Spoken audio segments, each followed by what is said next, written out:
Previously on the Rubin Report. No more karate studios and vape shops. Why don't you want karate studios? And I used to bring a big-ass python out there. We cannot incarcerate our way out of violence. Hopefully Kevin McAllister wasn't killed. Ignorant people that support him. The woman married her brother.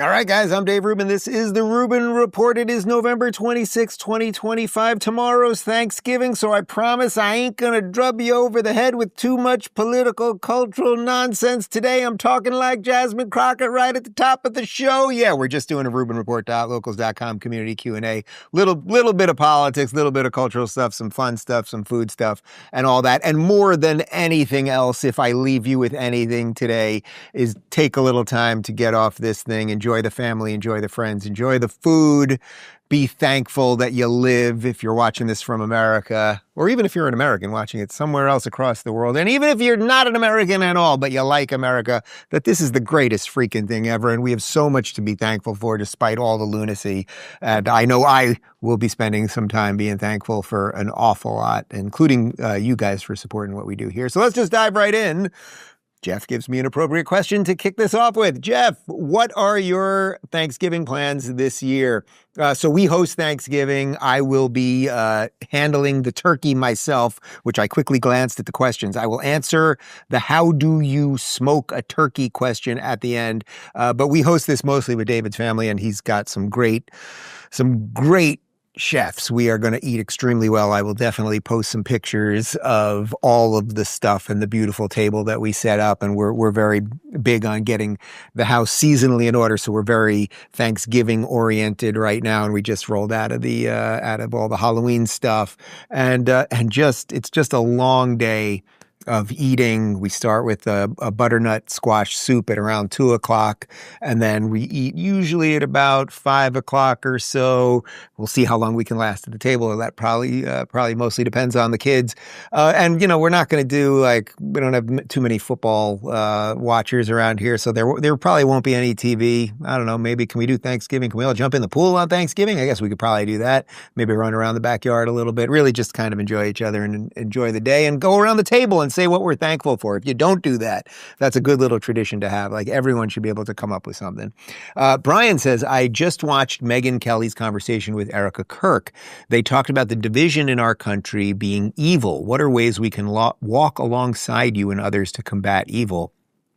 Well, first, I would say get some skin in the game. Speak up. Tell people what you think, especially to the backdrop of you're watching this just before Thanksgiving. And I know most people don't want to do politics at that Thanksgiving table. I usually don't. But one way or another, it kind of gets there. That's the thing, is politics and culture have kind of collided, and politics and media have collided. Everything feels political these days. And if you don't want to necessarily talk about politics at the table, someone probably does. And you have to gauge how much energy you want to put into that. But I would say being forthright and telling people what you think. There's that great quote from Edmund Burke: the only thing that's necessary for the triumph of evil is for good men to do nothing. And I think that largely is what we see. Most people just, you just want to kind of get by. You don't want to ruffle any feathers. You don't want to upset somebody. You don't want to piss off your wife. You don't want this, that. And then evil spreads, because the people that are in it for the revolution, they're always out there, going for the revolution. And if more good people would just stand up, this is what I believe in. I'm for America. I can live next door to somebody who thinks some different things with me, but if you're proud to be in this country, if you abide by the laws, you can have your traditions, you can have all this stuff. Fight for it. So get involved a little bit. So I would say if you're at the Thanksgiving table and it's coming at you, I know the inclination, right? Especially after the meal, you want to just undo the button and you just want to get up and give up and go lay on the couch. And believe me, I get it. And I will do some version of that. But if it's getting hot, push a little bit, not to be nasty, not to be mean, not to, oh, I'm right, you're wrong. But because otherwise, one of the things they did during COVID, or one of the things that went so crazy during COVID, was everything became so impossible to talk about because people thought it was literally a matter of life or death, that they stopped talking altogether. And even though I wouldn't want everyone to be talking about politics endlessly at the table, if you can't do it with your family and work some of this stuff through, then what are we left when it comes to like a national discourse? Rapsack says, hey, Dave, I was just thinking about the future, about the other future possible government shutdowns. Oh, and there will be more. Wouldn't it be a sound idea for the Republicans to pass a law that allows all those affected to be able to take money out of their 401ks or government retirement funds to help during the shutdown without any penalties, and then allowing them to pay back the money into retirement funds without any penalties? That's actually a great idea. Do we know anyone in the government around here? I mean, that's actually a great idea, and I will offer that up to somebody. Right. They should pay no penalties if they just, right, so they're getting furloughed. They always do get the money back. That's the way it's always worked. But for that temporary period, when somehow the politicians are getting paid, but they're not getting paid, could they at least take some money out of government-run retirement funds without the penalty? And then as the government reopens, they could put that in without penalty. That actually sounds like a great idea. I see absolutely no downside to do it. And I will think about who I can talk to about that. Nimbus. We love Nimbus. Nimbus says, do you think Jasmine Crockett will win the Texas Senate primary? So, unless something has happened in the last 5 minutes, as far as I know, Jasmine Crockett is not necessarily running, but she has sort of floated the idea. She's a congresswoman from the Houston area, but there will be a Senate race in Texas, and she's kind of saying that she probably will dive back in. Oh, I see they're giving me some Polymarket numbers on this. So Texas Democrat Senate primary winner. So this is for the Democrat primary, not the overall winner of the Senate seat. James Tallarico at 50%, Jasmine Crockett's at 45%, Colin Allred at 29%. So I don't know much about the other two, so I can't really comment on them. Look, if this is the direction that Texas wants to go in, I mean, Texas is in a lot of trouble. But remember, Texas actually has gotten more sane. There was a period about 5 years ago where Texas was looking a little wacky. There was the Beto O'Rourke thing, and he almost beat Ted Cruz. And then there was this feeling like Austin, which is weird blue Austin, was going to spread across the state. They've largely pushed back against that. Will Crockett run? I mean, she strikes, if nothing else, besides an eyelash model, she is a fame whore. So I see it as sort of an AOC kind of thing. It's like, why not? What else are you going to do? So she'll strap on the eyelashes, she'll put on the fake accent, and she'll get out there and run. Will she win? I pray not, for the safety of the union and certainly for the sanity of the people of Texas. Let's talk about Noble Gold for a minute, and then we'll get to more questions on the other side. Guys, gold has officially gone mainstream. Every day, more and more Americans are discovering the power of gold. But how do you actually take advantage of it and invest in a simple way? Well, that's where Noble Gold Investments comes in. Their specialists are trained to help investors like you go from confused to confident. Whether you're looking to roll over your old 401k into a gold IRA or want physical coins and bars delivered right to your home, Noble Gold makes the process simple, secure, and stress-free. You'll get step-by-step guidance, transparent pricing, and U.S.-based service from a trusted team that's handled over $2.5 billion in precious metal transactions. With Noble Gold Investments, protecting and growing your wealth isn't just their job, it's their commitment. Visit DaveRubinGold.com to claim your free wealth protection kit. That's DaveRubinGold.com. Noble Gold, helping you build a stronger future. Olaf says, what is your favorite side for Thanksgiving dinner? Mine is apple cranberry stuffing with sausage. That actually sounds particularly good. Sausage, apple, cranberry. There's something going on there. I'm a stuffing guy. You know, I don't eat that many carbs. I'm basically off the sugar altogether. There's a local guy here at our farmer's market who every Thanksgiving we pick up the apple pie from and a pumpkin pie. I'm not a big pumpkin pie guy, but he makes a freaking killer apple pie. And he ran out even though we had pre-ordered them, and then he literally dropped them off at our house, drove all the way down from Fort Lauderdale. Great guy. Amazing pie. I will have a little sugar tomorrow. But during the meal, I'm a turkey. I like the stuffing. I don't need the mashed potatoes. I definitely don't need a salad. I'll have some, green beans or asparagus or something, and a generous helping of gravy and some cranberry sauce, and I'm good. But stuffing, I just love stuffing, really, because I don't eat that much of that kind of stuff. And we do smoke the turkey, so a lot of people, there's always the thing: do you like turkey? Do you hate turkey? Do you want to ban turkey? Do you do a Thanksgiving meal just with ham? Do you not? I'm telling you, if you smoke a turkey on a big green egg, we'll have more on that in just a second. Everyone's going to be happy. Glenn says, what do you think about the theory that Nick Fuentes is actually a leftist pretending to be what the left thinks a stereotypical conservative is? Honestly, I would believe anything at this point. Coming after a week of finding out that so much of the interaction on X is fake, which I've thought for a long time, and I'm always talking about the algorithmic tricks and the bots and all of that stuff, but finding out now for sure that so many of these huge accounts that were pretending to be American with 500,000 followers were actually Pakistani accounts, just watching some of the infighting on the right that just felt so artificial. And as I'm always saying, I talk to people in real life and people are good and decent and everything else. And then you talk to people online and all hell's breaking loose. It went from a regular mirror that was a reflection of us, to a funhouse mirror that made us all look distorted. I would believe any version of that. If you told me this guy was a Fed, if you told me he was a lefty, well, he is a lefty in that he voted for Kamala and he hates Trump and now he's turning on, I don't know, it's all just dramatic drivel. Sarah says, hi, Dave. Do you have a favorite holiday? If so, what is it and why? Well, Thanksgiving's the easy answer because it is Thanksgiving right now. And I do love Thanksgiving because it's it's like, you're just thankful and it's a lot of food, right? So it's easy. But my favorite holiday actually is Passover, because Passover, for any of you that have ever participated in a Passover Seder, you sit around the table and you read the story of Passover. It's the age-old, eternal story of freedom, right? It's the Hebrews going from slavery to freedom and going to the promised land. And if you ask some people on the left where that promised land is, they'll be very upset. But it's this story that's told time after time after time after time. It's the story of humanity, right? Like how to fight oppression, how to be free, how to go out and be on the adventure of life. And there's so many little things in it. Like there's magical things in it that you may literally believe or not literally believe, like the splitting of the Red Sea. There's the idea that Moses, at the end, he leads the Hebrews out of Egypt and then he doesn't himself get to go to the promised land. Like there's multiple philosophic ways to think about it and talk about it and to just retell that story year after year. And you're supposed to have 4 glasses of wine, which I've instituted a little tequila thing in that, but yeah, it's pretty good.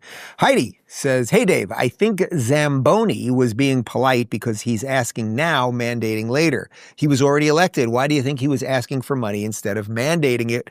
Was it just timing? So you're talking about how he has now put out, I think, 4 different videos asking for money for his transition campaign. He needs $4 million for researchers and all of this stuff. It's all bullshit. It's all bullshit. That's why when I played the video earlier this week and you see him smiling and they do the jump cut and he's like, but I do need your money again now. It's like he's like spitting in their faces. It's like, I told you this shit was all free, but at the end of the day, I just want cash. And by the way, at my victory party on election night, we charged $13 for a can of Bud Light. Like, it's utterly fraudulent. And I think kicking people in the nuts about it is actually baked in. They want to break everybody so they will all become pathetic, weak, and dependent on them. Let's talk about Prolon, and then more on the other side.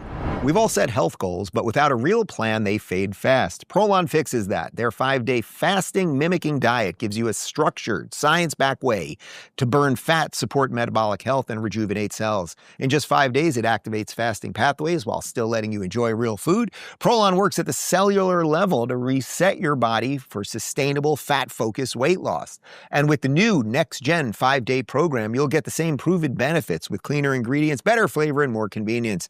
Prolon's a plant-based program of soups, snacks, and drinks that nourish you while keeping you in a fasting state to trigger cellular renewal. Developed over decades at USC's Longevity Institute and backed by major medical centers, Prolon supports healthy aging, metabolic health, energy, skin, and appearance. For a limited time, get 15% off site-wide plus a $40 bonus gift when you subscribe to the 5-day program. Visit prolonlife.com/Dave. That's PROLONLIFE.com/Dave to claim your free discount and bonus gift.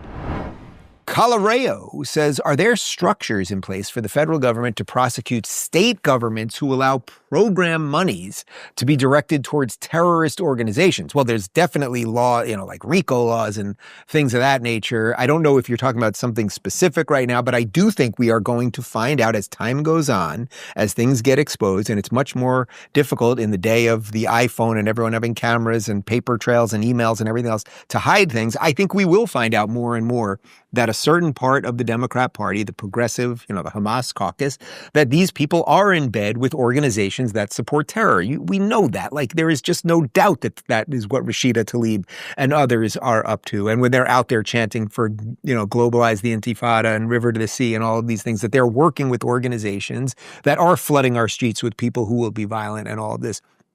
So there are some levers that the federal government can pull. One of them, I think Donald Trump did this week, which is that he announced that the Muslim Brotherhood will now be considered a terrorist organization. Now, he did not include Qatar or Turkey on that, which is not great, but he did make some moves on that. And then you can start tracking where the money is going and figuring out who is involved and seeing, that's a little odd. How did that person there who works for CARE, who's involved in some of this stuff, and we know that CARE is connected to the Muslim Brotherhood, why were they having a sit down with Rashida Tlaib, and what did they talk about, and blah, blah, blah. So we will find out a lot more on that kind of stuff. Largo says, hey, Dave, if you haven't already answered this, I'd like for you to answer it now. Do you snore? And if so, how loud? Do you also talk in your sleep and sleepwalk? Would be funny if you did all three. That would be funny if someone did all three. That's a bit much. I don't. I have become, I'm very proud to say, in my old age here, I have become a very good sleeper. I can, at the end of the day, I can put my head on that pillow, and within 5 minutes, I'm out. As I've mentioned lately, 49 years old, going to pee around 3 a.m., got to deal with that. But then the second I get back into bed, I'm asleep again. So no, I'm not a big snorer. I'm a pretty good sleeper. I've become a good power napper. Give me 20 minutes in the afternoon, I'm thrilled. I love that little siesta. So no, I don't snore. I wish I had a funnier story to tell you. Elizabeth says, I understand the sentiment of the best way to combat bad speech is more good speech, but does there come a time when we should ignore and not platform certain beliefs? Or does that only add fuel to those spouting said beliefs when they claim their beliefs are being shut down because they're correct? I'm mostly asking in relation to the recent dramatic rise in anti-Semitism being pushed by certain conservative voices. Well, look, this is an interesting debate, and I've mentioned this many times. First off, if you have a show, I have a show. I'm my boss. I can platform who I want and choose not to platform who I want, and that's up to me.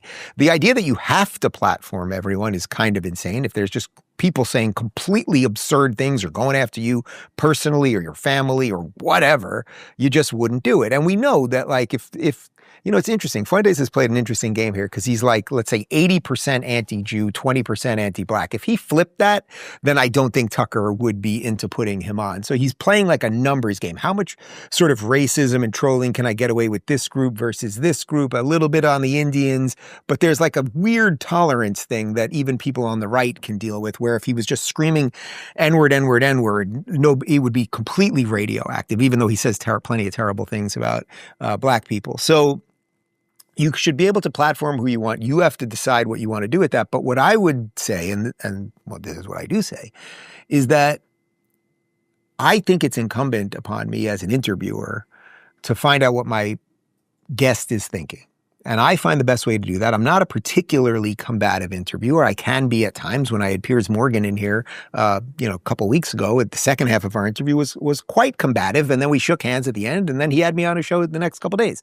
There's all ways to do it. But what I like to do is ask sort of open-ended questions that then, if I sense someone doesn't know what they're talking about, or they're lying or trying to manipulate the audience, you can feel it. Like, I trust you, the audience, and you can watch them kind of wrap the noose around their neck and kind of hang themselves. You really can. But I hold my job to be something that is, serious and important, particularly in this time, right? And some people are going to do it a complete other way. I think Tucker, we know when he wants to grill somebody, look what he did to Ted Cruz. Look what he did for years and years at Fox, always grilling leftists. He chose to glaze Fuentes, and you should make the conclusion on that. My conclusion is obvious, but you should come to a conclusion yourself. Like, at the end of the day, I want you to think for yourself. I don't need to think for you. So everyone has to decide what they think. Meemaw says, are you at all worried that Turning Point USA will start heading in the direction of anti-Semitism, anti-Israel sentiment, given the fact that Tucker is still one of their key speakers and makes his views seem cool to younger voters? I thought we were going to do less politics today. Okay. We'll do more turkey and tequila in a second. I am concerned about the direction that Turning Point could take. There was a video that was going around yesterday of Tucker on a podcast talking about how he hates Republicans and he doesn't want to support the Republican Party. And it's like, all right, well, what does Donald Trump think of that? What does J.D. Vance think of that? His son works for J.D. Like, those guys are going to have to make some decisions as it relates to the direction of the party. But as for Turning Point, I would hope that Turning Point would honor Charlie's spirit. And Charlie's spirit was about freedom more than anything else. And Charlie desperately wanted a wide tent that welcomed all sorts of people in it. He didn't want America to be a religious theocracy. And I hope they will continue to honor that. My gut feeling is that it's going in a slightly different direction, but we will see. And I will root for a more positive outcome. Deplorable Denver Dave says, Dave, your new Copal is the best tequila I've ever tasted, but that's when I have it on the rocks. When used in a margarita, the excellent, distinctive Copal taste is more difficult to distinguish. Please comment. And you say that you are now living in Sarasota in the free state of Florida. That's great. Well, Rumble's over in Sarasota. Maybe we will drink Copal together one day. But yes, what we created with Copal was I wanted to create a brilliant and exquisite and light and refreshing Reposado, aged 3 months, clean, and something that you didn't need to put all of the additives in. And you didn't need simple syrup, and you didn't need all of the stuff that people are putting in cocktails. I like just having a little bit of tequila, one rock, and sipping it. We had, it was Phoenix and Joseph's birthday over the last week. I had the team over. I was doing very, very simple watermelon margaritas with literally a splash of watermelon juice and a little bit of lime juice and tequila and ice, and that's it. And it was great. Was it great? It was great. Everybody was very happy. Now, your point is when you put it in a margarita, you're not going to taste it. Yeah, because we went with I wanted to create like a sort of refreshing flavor, not an overpowering flavor. And that is what we accomplished. And I'm so proud of that. And that's why the reaction to it has been so great. And we sold out again already. We'll have it again. We should be restocked in about 2 weeks. It's en route from Mexico right now. And then hopefully people will be able to get it before Christmas. But yeah, the thing is, that's why people, when they order a margarita at a restaurant, you rarely ask them for a specific type of tequila, unless you're like really a top shelf person. You're just like, oh, give me the house margarita. And they're putting kind of usually just base level kind of crappy tequila in there because they're putting margarita mix in there. They're hitting it with lime juice. There might be some orange juice in there or Cointreau, whatever it is. So the flavor of the tequila is not that necessary. So long story short, if you're drinking it on the rocks and loving it, that's the way I want it to be. And I'm thrilled to hear that. And if you're putting it in a margarita, it's still going to be great. But yeah, you're going to lose some of that flavor. That's just natural. Let's talk about balance in nature for a second, then a couple more questions. Getting enough fruits and vegetables every day can be tough. That's why I love Balance of Nature's fruits and veggies supplements. They make it simple to add a wide variety of whole foods to your daily routine, all in just a few capsules. These supplements aren't just convenient. They're made from 100% whole foods with no binders, fillers, or flow agents. Just 16 whole fruits and 15 whole vegetables that are freeze-dried, lab-tested, and packed with natural goodness. You can take them with water, chew them, or even mix the powder into your favorite food or drink. However you use them, it's the easiest way to get more real fruits and veggies into your day. Right now, you can get a free fiber and spice supplement plus 35% off your first order as a new preferred customer at balanceofnature.com. Just use code Rubin. That's balanceofnature.com, promo code Rubin. Akbosco says, do you think that Marjorie Taylor Greene or any other member of Congress deserves a lifetime pension after only 5 years on the job? I have been led to understand that she set her retirement date for 2 days after vesting that benefit. Wow, well, I did not hear that specifically. I'll take your word for it. No, they should not get lifetime anything. These people all make major, major bank while they are in office. Can you check on the numbers on Marjorie Taylor? How much money did she have in her bank before she got in and 5 years later? I mean, she's made a crap ton of money. I'm not even implying that she's done anything toward, but somehow her, Nancy, all these guys, they make shit tons of cash while in office. Should you live on the government dime forever because you were in office for 5 years? No, I don't think so. And maybe we can get some numbers on that. We're hunted for some numbers, but let me get to another question. Damien says, any good shows you've been watching lately? We started this show that seems to me that a lot of people are absolutely loving right now. It's on Apple TV called Pluribus, I think it's called. And we're episode 3 in, but we've watched about 7 times because I get on that couch at night, after we put the kids down, and now it's like 9:30 after we've kind of wrapped up our day. And I have about 20 minutes of wake time, and then I'm just unconscious on the couch. It's just, as I said before, I'm a good sleeper and I just can't. So we've watched probably 7 times for about 3 episodes, but it's a completely original story. It's, it's kind of sci-fi. You sort of feel like you're watching a zombie movie. There's multiple layers. It's super, super interesting. And eventually I will stay awake and watch the whole thing. According to Yahoo Finance, Marjorie Taylor Greene states that she went from around 700,000 when she took office in 2018 to being worth 25 million in 2025. And what do they make as a congressperson? You're making like 170, something like that. I'm not a mathematician, but 170 times 5, you're looking at less than $1 million. And somehow she's worth $25 million. It's like, come on. Come on. All right, one more question, which will wrap us all up and set us off to a beautiful Thanksgiving. Mitchell says, care to share any smoked turkey, big green egg tips or recipes? So first off, one thing that we do that if you're growing your own herbs, which we have a really beautiful garden, and we've got a whole bunch of things here. We've got the oregano and the parsley, and we've got rosemary, and there's some mint that's not going in the turkey. There's sage, which will go in the turkey. We got all kinds of stuff that we're growing right now. If you can use fresh herbs, and by the way, you don't have to grow them. I mean, you can go to your local store and still, as opposed to using dry herbs. I think that's a key part. But as far as the big green egg, basically you want to get it so that you're between around 300 and 350 and use the indirect, I think they call it the convector plate, basically, so you're going to get indirect heat, right? Because when you close that thing and you fiddle with the top and you fiddle with the bottom and then you get that temperature to 300, 350, somewhere around there. Don't go above 350 though. With the indirect heat, you can take time. You can really take time to get that smoky flavor in there. And you can add, the charcoals generally, the big green egg charcoals have a nice amount of flavor. Sometimes I don't add any wood chips, but you can add hickory or you can add oak or whatever it might be, apple, whatever it is. And you do it's usually about 15 to 20 minutes a pound, I think, something like that. And you will have the most beautiful, it's beautiful because the color you're going to get on that turkey on the outside and the skin is going to be crisp and it's going to be nice and juicy on the inside. It's going to be smoky and it's going to be spectacular and you can stuff it with some extra stuff. And now I'm looking forward to Thanksgiving. I'm ready to go. All right, let's get out of here, guys. You want to go on vacation? Everyone going to go home, enjoy some turkey? All right, it's turkey time, people. Have a good one. I am thankful for you guys, and we'll see you. Well, we'll see you live on Monday. We pre-tape something for you tomorrow, I assume, but we'll see you on Monday. Adios.